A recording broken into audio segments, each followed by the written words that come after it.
사도행전 28장.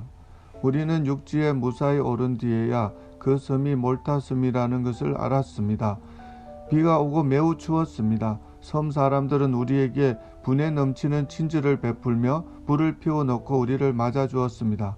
바울이 장작을 한 무더기 모아다가 불에 넣었는데 뜨거운 불 때문에 독사가 튀어나와 바울의 손을 물었습니다. 섬 사람들은 독사가 바울의 손에 매달려 있는 것을 보고 이 사람은 틀림없이 살인자다. 바다에서는 살아나왔는지 모르지만 정의의 신이 그를 살려두지 않을 것이다. 라며 서로 수군거렸습니다. 그러나 바울은 그 뱀을 불 속에 떨어버렸고 아무런 해도 입지 않았습니다. 사람들은 바울의 몸이 부어오르거나 그가 갑자기 땅바닥에 쓰러져 죽으리라고 예상했습니다. 그런데 아무리 기다려도 바울에게 아무런 일이 일어나지 않자 그들은 바울을 달리 생각하게 되었습니다. 그들은 바울을 신이라고 불렀습니다.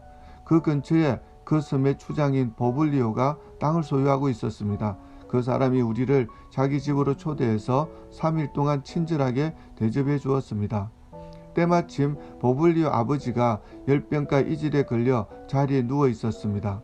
바울이 그를 찾아가 기도하고 그 사람의 몸에 손을 얹어 그를 낫게 하였습니다. 이 일이 있은 뒤에 그 섬에서 병을 앓고 있는 다른 사람들도 바울을 찾아와 고침을 받았습니다. 그 섬 사람들은 우리를 잘 대접해 주었습니다. 우리가 떠나려고 할 때 그들은 필요한 물건들을 배에 실어 주었습니다. 석 달이 지난 후 우리는 그 섬에서 겨울을 보낸 알렉산드리아 배를 타고 뱃길에 올랐습니다. 그 배 앞에는 상둥이 신 표시가 있었습니다. 우리는 수라구사의 배를 대고 3일 동안을 지냈습니다. 그곳을 떠나서는 레기온에 도착했습니다. 그 이튿날 남풍이 불어와서 그곳을 쉽게 벗어날 수 있었습니다. 이틀 만에 우리는 보디올에 닿았습니다. 거기서 우리는 신자들을 만나 그들의 초청을 받고 일주일 동안 그들과 함께 지냈습니다. 그런 뒤에 마침내 우리는 로마에 도착했습니다. 로마에 있는 형제들은 우리가 온다는 소식을 듣고 아비오 광장과 세여관까지 우리를 마중하러 왔습니다. 바울은 그들을 보자 용기를 얻었으며 하나님께 감사했습니다. 우리가 로마에 도착했을 때 바울은 그를 지키는 군인 한 사람과 함께 혼자 지내도 된다는 허락을 받았습니다. 3일 뒤에 바울은 그곳에 유대인 지도자들을 불러 모았습니다. 그들이 모이자 바울은 이렇게 말했습니다. 동포 여러분, 나는 우리 백성이나 우리 조상들의 관습을 거스르는 일을 한 적이 없습니다. 그런데도 나는 예루살렘에서 붙잡혀 로마 사람들의 손에 넘겨졌습니다. 로마 사람들이 나를 신문했으나 내게는 사형을 당할 만한 죄가 없다는 것을 알고 나를 풀어주려 했습니다.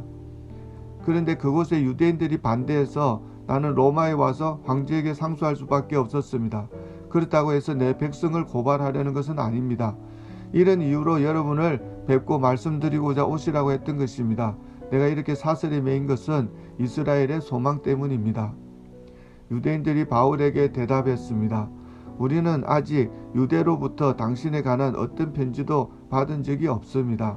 또 유대로부터 온 우리 형제들 중에서 당신에 관한 나쁜 소문을 전하거나 당신을 나쁘게 말한 사람도 없습니다. 우리는 다만 당신 생각을 듣고 싶습니다. 우리가 알기로는 어디를 가도 당신 종파에 대해서 반대하는 사람이 많다고 합니다. 바울과 유대인들은 만날 날짜를 정했습니다. 그날이 되었을 때 더 많은 유대인들이 바울이 지내고 있는 곳으로 모였습니다. 바울은 아침부터 저녁까지 그들에게 하나님의 나라를 설명하고 선포했습니다. 또 모세와 예언자들의 글을 예로 들어서 그들이 예수에 관한 것을 믿게 하려 애썼습니다. 바울의 말을 믿는 사람들도 있었지만 믿지 않는 사람들도 있었습니다. 그들이 이처럼 의견이 갈린 채 헤어질 때에 바울이 한마디 말을 남겼습니다. 성령께서 예언자 이사야를 통해 여러분의 조상에게 말씀하신 것은 진리입니다. 이 백성에게 가서 말하여라. 너희가 듣기는 들어도 깨달지 못하고 보기는 보아도 알지 못할 것이다. 이 백성의 마음이 무디어졌고 귀로는 듣지 못하며 눈은 감겼다. 이는 그들이 눈으로 보고 귀로 듣고 마음으로 깨닫고 내게 돌아와 고침을 받지 못하게 하려는 것이다. 그러므로 여러분은 하나님의 이 구원이 이방인들에게도 전파되었다는 것을 알아야 합니다. 그들은 들을 것입니다. 바울은 자기 셋집에서 꼬박 2년을 지내면서 자기를 찾아오는 사람들을 다 맞이하였습니다. 그는 담대하게 그리고 아무런 방해도 받지 않고 하나님의 나라를 전하고 주 예수 그리스도에 관해 가르쳤습니다.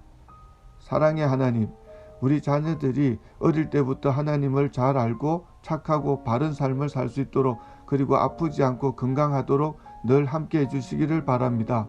부모님 말씀 잘 듣고 모든 사람들과 친하게 잘 지내며 기도도 잘하고 찬양도 잘하고 예배도 잘 드리며 예수님을 잘 전하는 귀한 아이들이 되도록 도와주시기를 예수님의 이름으로 기도합니다. 아멘.